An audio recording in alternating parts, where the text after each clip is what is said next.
இப்போ நம்ம இருக்கிற இந்த ரொம்ப அழகான கிராமத்துக்கு பேர் மணிக்குடி அப்படின்னு பேர். இந்த மணிக்குடி எங்கே இருக்குதுன்னு பார்த்தீங்கன்னா தஞ்சாவூர் மாவட்டத்தில் திருப்பனந்தாள்லேருந்து ஆடுதுறை போகிற ரோட்லேயே இருக்கிறது தான் மணிக்குடி. இங்கே திருப்பனந்தாளுக்கும் ஆடுதுறைக்கும் நடுவில் இருக்குது. இது ஒரு ரொம்ப சின்ன கிராமம், ஒரு மணி மாதிரி கிராமம். இந்த கோயில் ரொம்ப பாழடைஞ்சிருந்த ஒரு கோயிலை இந்த ஊர்லேயே பிறந்து வளர்ந்த 2 பேர் வந்து எடுத்து இவ்வளோ அழகாக கட்டி அதுக்கு வந்து ஒரு பர்மனெண்ட்டாக ஒரு அர்ச்சகரையை நியமனம் பண்ணி கோயிலை பார்த்துக்கிறா. எப்போயுமே இந்த மாதிரி கொஞ்சம் பளபளன்னு இருக்கிற கோயிலெலாம் பார்த்திங்கன்னா ரொம்ப மோசமாக இருந்திருக்கும். அப்புறம் தான் இந்த அளவுக்கு வந்திருக்கும். ஸோ அதனால் கொஞ்ச நாள் முன்னாடி நம்ம அந்த கோயிலுக்கு வந்திருந்தோன்னா அது எப்படி இருக்கும்னு சொல்ல வேண்டாம். You can imagine that. So இந்த மணிக்குடியில் இருக்கிற சுவாமிக்கு பேர் பஞ்சவர்ணேஸ்வரர், அம்பாள் பேர் பிரகன்நாயகி. இது வந்து இது தேவாரத்தில் இல்லை அப்படின்னாலும் தேவாரத்தில் இது இருந்திருக்கக்கூடிய வாய்ப்புகள் இருக்குது அப்படின்னு சொல்கிறா. இந்த சுவாமி வந்து ஒரு ஸ்வயம்பு மூர்த்தி. அவர் வந்து ஒரு ஸ்வயம்பு மூர்த்தி. இவர் ஏன் மணிக்குடி அப்படின்னா அதுக்கு என்னென்னு காரணம் இங்கே போட்டிருக்காவா. நடராஜரோட தாண்டவத்தில் கால் சிலம்புலேருந்து ஒரு மணி கழண்டு 100 யோஜனை தொலைவு பறந்து தென்மேற்கு திசையில் விழுந்தது. அந்த மணி தான் பஞ்சவர்ண மரகதலிங்கமாக வடிவம் அளிக்கிறது அப்படின்னு போட்டிருக்கா. ஸோ இந்த மணி விழுந்ததுனால அந்த ஊருக்கு பேர் மணிக்குடி, ஒரு அழகான பெயர். மணிக்குடியில் அது விழுந்த பின்னாடி இந்த பஞ்சவர்ணேஸ்வரர் தரிசிக்கிறதுக்கு முனிவர்கள்லாம் வராங்க. ஸோ இந்த கோவில் சிதம்பரத்தோடையும் தொடர்புடையது. இது பக்கத்தில் திருப்பனந்தாள் இருக்குது. திருப்பனந்தாளோட தலபுராணத்தோடு இது தொடர்புடையது அப்படின்னு சொல்கிறாங்க. இந்த கோவிலை ரொம்ப அழகான ஒரு பிள்ளையார் இருக்கார். ஒரு பெருமாள் சன்னதி இருக்குது. இந்த ஓரத்தில் பார்த்திங்கன்னா கோவிந்தராஜ பெருமாள் கோயிலுக்குள்ளேயே இருக்கார்.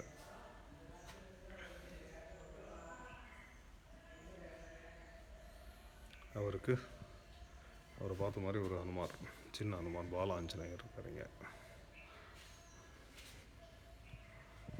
ரொம்ப ஒரு சின்ன கோயில். கூடவே சேர்ந்த ஒரு பசு மடம் இருக்குது இந்த கோயிலுக்கு. சாஸ்தா சன்னதி இருக்குது. முருகர், கஜலக்ஷ்மி, அந்த ஸ்டாண்டர்ட் பேக்கேஜ் உண்டு எப்பயுமே. ஃபுல்லாகவே ரூஃபிங்லாம் பண்ணி மழையெல்லாம் வராத மாதிரி பண்ணியிருக்கா. இதுதான் அந்த கோயிலோட இது அம்பாள் சன்னதி. கிழக்கு பார்த்த 3 நிலை ராஜகோபுரம். இங்கே அவங்க ஒரு மாட்டு தொழுவமும் வச்சுருக்காங்க. அது இங்கே இருக்குது.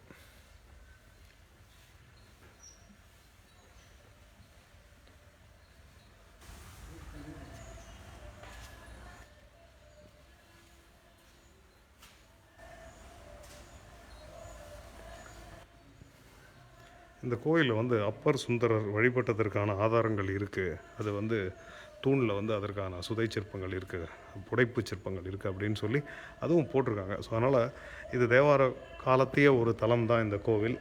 இந்த கோவிலை நல்லா பார்த்துட்டு நல்ல நிலைமையில் வச்சுருக்கிற அந்த 2 தீன்தயார் பிரதர்ஸ், அவங்களுக்கு நம்மளுடைய நன்றிகள். இந்த கோயிலில் நீங்கள் பாலாபிஷேகம் 2 காலமும் பண்ணி அதை குடித்தா கேன்சர் மாதிரி பல நோய்கள் போகுது அப்படின்னு இங்கே போட்டிருக்காங்க. ஸோ அதனால் காஞ்சி பெரியவர் இந்த ஊரில் தவம் செஞ்சுருக்காரு, வழிபட்டிருக்கார். அந்த மாதிரி சில பெருமைகளும் உள்ள ஒரு ஊர் தான் இந்த மணிக்குடி. மணிக்குடியில் இருக்கிற பிரகன்நாயகி சமேத பஞ்சவர்ணேஸ்வரர் நீங்கள் கண்டிப்பாக வழிபட வேண்டும். இங்கே குருக்கள், இதுக்குன்னே ஒரு டெடிக்கேட்டட் குருக்கள் இருக்கிறதுனால உங்களுக்கு எப்போ வந்தாலும் உங்களுக்கு திறந்துருக்கும்னு நினைக்கிறேன். ஃபோன் நம்பர் வாசலே ஒட்டியிருக்கு. ஸோ அதனால் இந்த அழகிய மணிக்குடிக்கு வாங்க. பக்கத்தில் திருலோகி, திருப்பனந்தாள், ஆடுதுறை, அதுக்கப்புறமா பந்தநல்லூர், இந்த மாதிரி பல கோயில்கள், திருமங்கலக்குடி, எக்கச்சக்க கோயில்கள் இருக்குது. ஸோ அதனால் இதை பார்த்து நீங்கள் இங்கே வந்தீங்கன்னா நிறைய கோயில்களை ஒரே நாளில் கவர் பண்ண முடியும். இங்கே வாங்க, இந்த கோயிலை கண்டிப்பாக பாருங்கள், உங்களுக்கு ரொம்ப பிடிக்கும். ஸோ அந்த நோட்டில் இதை நிறைவு பண்ணுறேன். நான் இன்னொரு கோயிலில் உங்களை பார்க்குறேன். ரொம்ப நன்றி, வணக்கம்.